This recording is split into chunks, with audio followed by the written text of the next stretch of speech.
Hello guys. Ngayon na may gagawa naman tayo ng isang maliit na jar. Ayan yung isaw.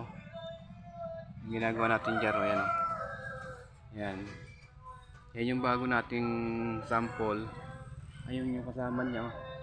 Yung dalawang yun o. Bali tatlo yan. Tatlong set. Isang set. May mga maliit pa yan. Yung mga jar na maliliit. Mga small. Ganun. Ayan o. Ganyan lang ang paggawa niyan guys. Pakitik na lang o. Tingnan o. Yan yung gawaan niya oh.